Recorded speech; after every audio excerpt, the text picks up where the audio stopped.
сюда, да? Дальше.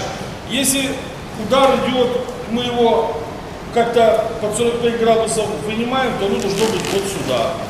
Опять же, это тот же штырь.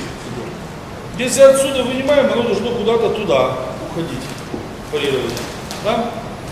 Если у нас руки здесь, то мы его можем вниз парировать, да, как я уже показывал. Сюда можем, да, убирать.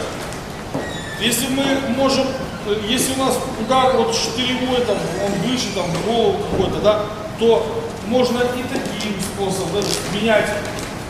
То есть вот если я его где-то здесь поймал, то могу я отвести в сторону, да, в эту сторону могу отвести.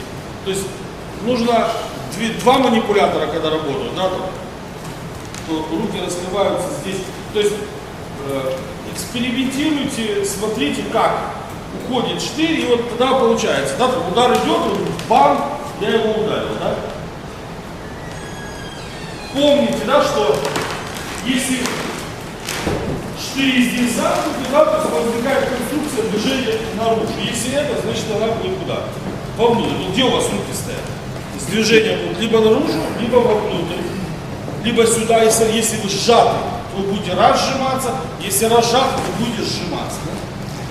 То есть пробуйте.